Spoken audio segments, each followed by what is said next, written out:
Bismillahirrahmanirrahim. Alhamdulillah wassalatu wassalamu ala Rasulillah wa ala alihi wa ashabihi wa man tabi'ahum bi ihsanin ila yaumiddin wa ba'd. Alhamdulillah, ma'asyiral ikhwah, a'azzanillah wa iyyakum jami'an.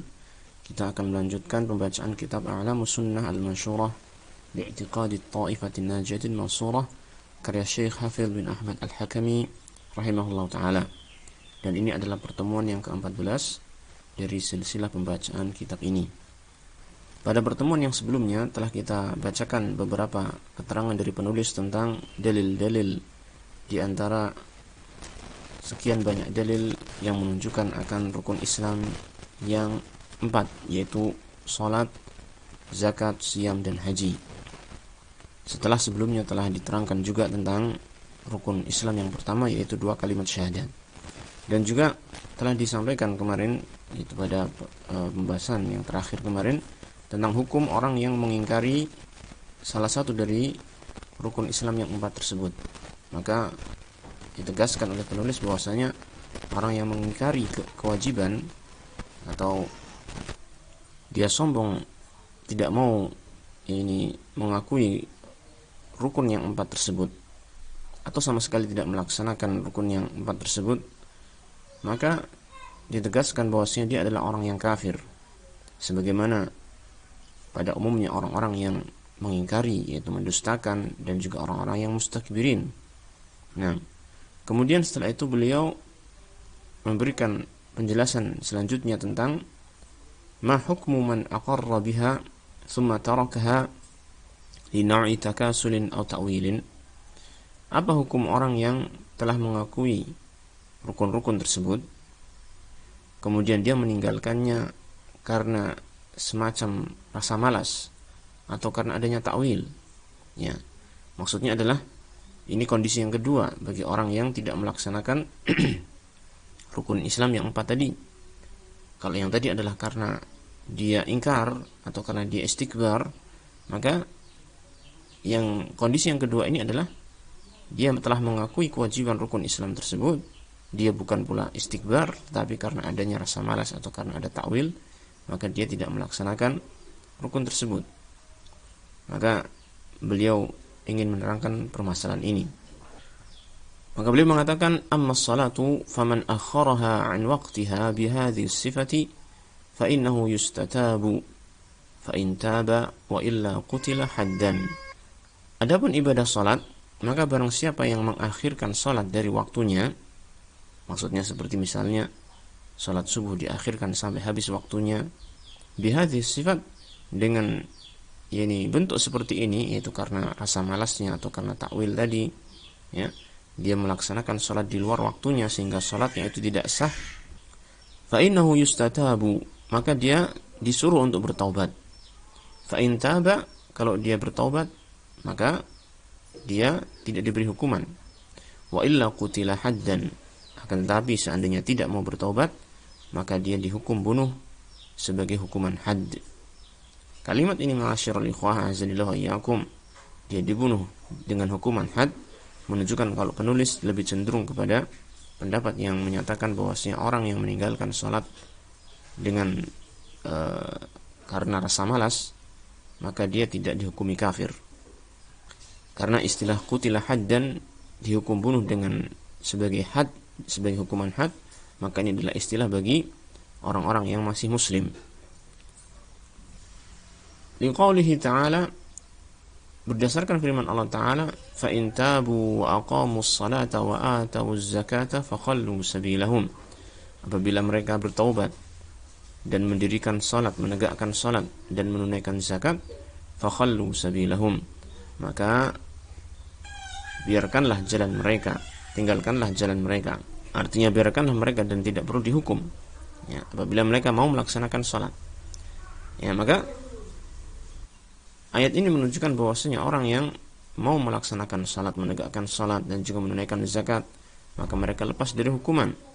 Adapun orang yang tidak mau menegakkan salat, ya, tidak membayar zakat, maka dia akan dihukum, tidak dibiarkan jalan mereka.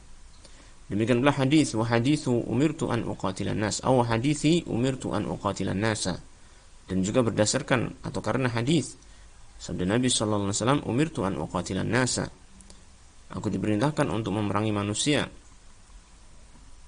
Al-haditha, yaitu sampai selesainya hadis ini, yaitu umirtu an uqatilan nasa hatta yashhadu an la ilaha illallah wa anni rasulullah wa yuqimus salata wa yu'tuz zakah. Fa in fa'alu dzalika 'asamu minni dima'ahum wa amwalahum illa bihaqqil Islam. Ini aku diperintahkan untuk memerangi manusia sampai mereka bersyahadat la ilaha illallah dan bahwasanya aku adalah utusan Allah, dan sampai mereka menegakkan salat dan menunaikan zakat. Apabila mereka telah melaksanakan hal itu, maka mereka telah menjaga darah dan harta mereka kecuali dengan haknya Islam. Artinya mafhum dari hadis ini bahwasanya orang yang tidak menegakkan salat, ya, maka dia masih dikenai hukuman ini kepada mereka. Wa ghairihi, dan juga hadis-hadis ataupun ayat-ayat yang lain yang menunjukkan bahwasanya orang yang meninggalkan salat maka dia berhak mendapatkan hukuman. Wa amma zakatu, adapun zakat, fa in kana mani'uha mimman la syaukata lahu akhadhaha al-imamu minhu qahran wa nakalahu bi akhdhi syai'in min malihi.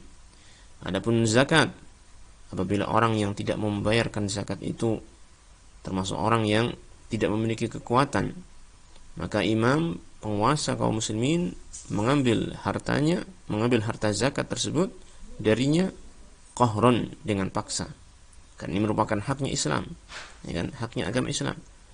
Wa nakalahu bi akhdhi syai'in min malihi, dan dia menghukum dia, dan imam tersebut menghukum orang itu dengan mengambil sesuatu sebagian dari hartanya. Jadi di samping harta zakat tersebut yang dia ambil karena udah haknya Islam, maka sebagai hukuman karena dia telah menghalang-halangi dari membayar zakat, maka dia diambil sebagian dari hartanya yang lain. Liqaulihi sallallahu alaihi wasallam, ini berdasarkan sabda Nabi sallallahu alaihi wasallam, "Wa man mana'aha fa inna akhidhuha wa syatra malihi." Barang siapa yang menghalangi zakat, mencegah pembayaran zakat, tidak mau membayar zakat, maka kami akan mengambil zakat tersebut dan sebagian dari hartanya. Wa syatra malihi ma'aha, dan mengambil sebagian dari hartanya atau separuh dari hartanya bersama dengan harta zakat tersebut.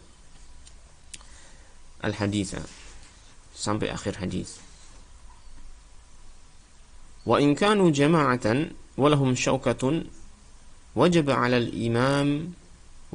al-imami qitaluhum hatta yu'adduha. Namun apabila mereka adalah ini kelompok manusia, yaitu yang mereka tidak mau membayar zakat, bukan hanya satu orang, tapi mereka adalah kelompok manusia, walahum syaukatun, dan mereka memiliki kekuatan, maka wajib 'alal imami qitaluhum, maka wajib bagi seorang penguasa itu untuk memerangi mereka, sebagaimana yang pernah dilakukan oleh Abu Bakar As-Siddiq radhiyallahu anhu, hatta yu'adduha, sampai mereka mau menunaikan zakat tersebut, lil ayati wal ahaditsis sabiqati wa ghairiha, berdasarkan ayat-ayat dan hadis-hadis yang telah lalu dan juga yang lainnya. Maksudnya ayat-ayat yang tadi disebutkan, yaitu ayat ini yang disebutkan dalam surat At-Taubah ayat 5, dan juga hadis ini. Nah, wa fa'alahu Abu Bakrin was sahabatu radhiyallahu anhum ajma'in, dan Abu Bakar dan para sahabat radhiyallahu anhum ajma'in telah melakukan hal tersebut, yaitu telah memerangi orang-orang yang enggan menunaikan zakat mereka. Baik. Wa amma as-shaumu, adapun siam, adapun puasa, falam yarid fihi syai'un, maka tidak datang sesuatu pun tentangnya, yaitu dalam dalil-dalil tersebut, dalam dalil Al-Qur'an ataupun As-Sunnah tidak ada keterangan tentang hukuman bagi orang-orang yang meninggalkan puasa karena malas. Walakin yu'addibuhu al-imamu aw na'ibuhu, akan tetapi seorang penguasa dia berhak untuk menghukum atau memberikan pelajaran, ya, seorang penguasa tersebut atau wakilnya berhak untuk memberikan pengajaran kepada orang yang meninggalkan puasa tersebut, bima yakunu zajran lahu wa li amsalihi, yang hal itu bisa menjadi zajran, yaitu pencegah ataupun yang bisa memberikan efek jera bagi dia dan orang-orang yang semisal dia. Nah, wa ammal hajju fakullu umril abdi waqtun lahu la yafutu illa bil mauti. Adapun haji, maka seluruh umur seorang hamba itu merupakan waktu untuk menunaikan ibadah haji tersebut. La yafutu illa bil mauti. Dia tidak akan luput waktu pelaksanaan ibadah haji tersebut illa bil mauti, kecuali dengan kematian. Artinya selama orang itu masih hidup, ya masih ada kesempatan bagi dia untuk menunaikan ibadah haji, sehingga tidak sebagaimana siam salat dan siam yang dia memiliki waktu khusus, ya, yang barang siapa yang tidak melakukan pada waktu tersebut maka berarti dia telah meninggalkan ibadah tersebut. Maka waktu ibadah haji itu adalah seumur hidup manusia. Dia tidak dikatakan meninggalkan haji kecuali setelah meninggal dunia dalam keadaan belum melaksanakan ibadah haji, sedangkan dia sebelumnya telah mampu melaksanakan ibadah haji. Maka tentu saja tidak ada hukuman yang khusus bagi ibadah haji tersebut, bagi orang yang meninggalkan ibadah haji tersebut karena kemalasan. Hanya saja wal wajibu fihi al mubadaratu. Yang wajib pada hal ini adalah, dalam masalah ini adalah al mubadarah, bersegera untuk menunaikan ibadah haji ini, terutama bagi orang yang sudah memiliki kemampuan. Wa qad jaa al wa'idul ukhrawi fi tahawuni fihi, dan telah datang ancaman akhirat, ya, tentang sikap peremehan terhadap ibadah haji ini. Maksudnya telah datang ancaman-ancaman di akhirat, ya, bagi orang-orang yang meremehkan pelaksanaan ibadah haji, yang dia sudah mampu untuk melaksanakan ibadah haji namun dia menunda-nundanya. Walam tarid fihi 'uqubatun khassatun fid dunya, namun tidak datang tentang ibadah haji ini hukuman yang khusus di dunia ini. Baik. Inilah penjelasan dari penulis tentang apa hukum orang yang meninggalkan salah satu dari 4 rukun Islam selain syahadat tersebut karena satu kemalasan ataupun karena takwil. Yang kesimpulannya beliau tidak mengkafirkan satupun orang yang meninggalkan salah satu dari 4 rukun tersebut, ya, karena sebab kemalasan, ya. Dan ini merupakan pendapat jumhur ulama, ya, merupakan pendapat jumhur ulama rahimahumullah. Dan ada pendapat yang lain yang menyatakan bahwasanya di antara 4 rukun tersebut ada satu rukun, yaitu rukun yang kedua, yaitu rukun salat, ya, atau ibadah salat, yang barang siapa meninggalkannya walaupun hanya dengan kemalasan maka dia menjadi kafir. Ini di antara pendapat yang dipegangi oleh ulama fikih Hanabilah, ya. Nah, dan ada beberapa pendapat yang lainnya, yang intinya adalah ini merupakan ranah perselisihan ulama Ahlus Sunnah wal Jamaah, sehingga harus kita pahami bahwasanya orang yang memegang pendapat bahwasanya meninggalkan salat karena kemalasan tidak menjadi kafir, tidak boleh dihukumi sebagai orang yang menyimpang dari Ahlus Sunnah.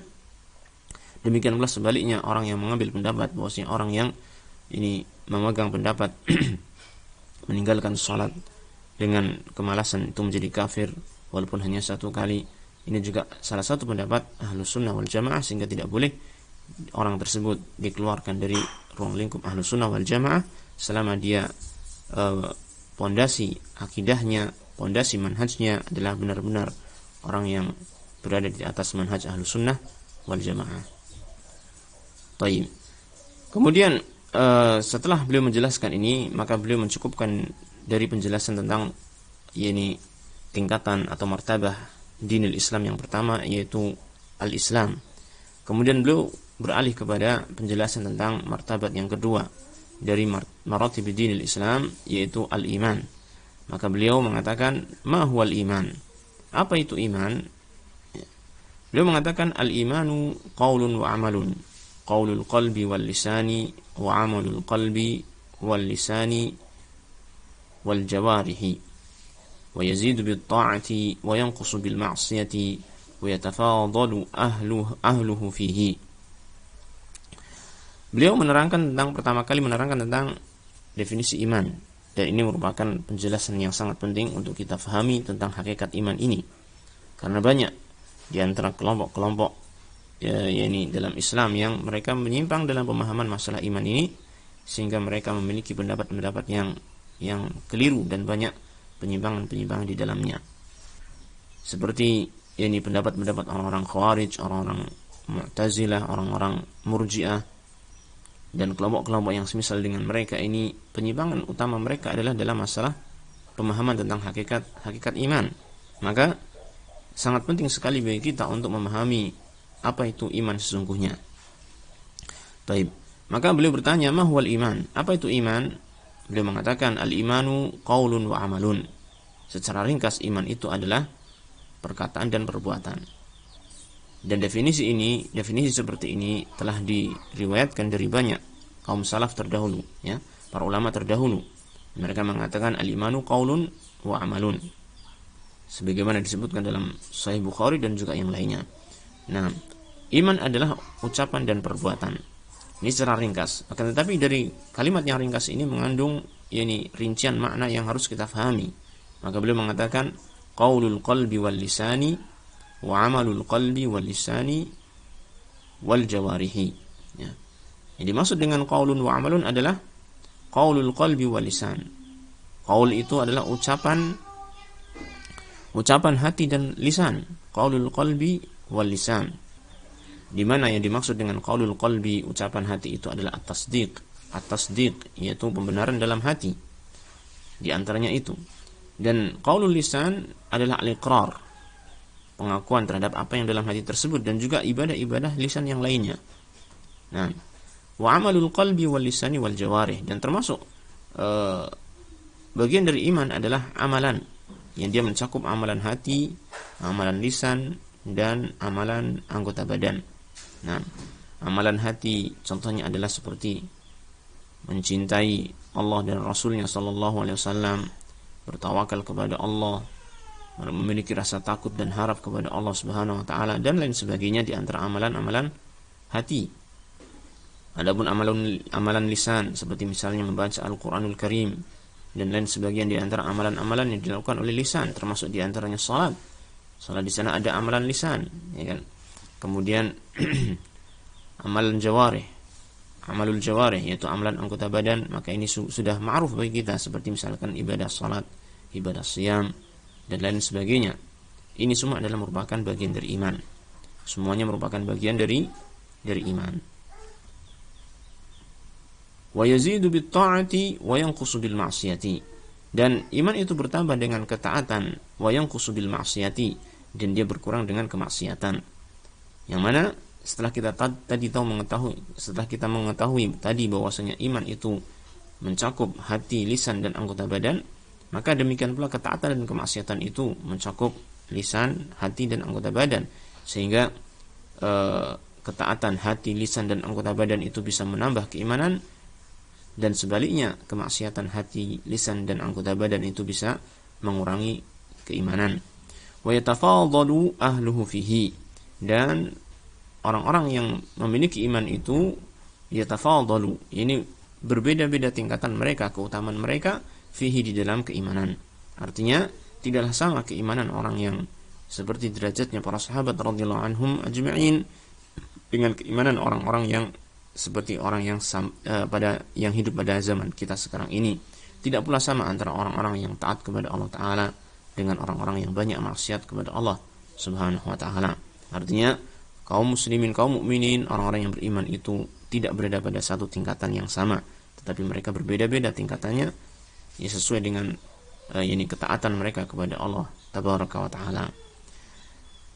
Inilah ma'asyiral ikhwah hazanillah wa iyyakum, pertemuan yang ke-14 dari silsilah pembacaan kitab A'lamus Sunnah Al-Mansyurah, dan kita akan insyaallah taala meneruskan ini pada kesempatan yang lain, ini tentang dalil-dalil keimanan tersebut bahwasanya mencakup qaulun wa amalun biidznillah taala.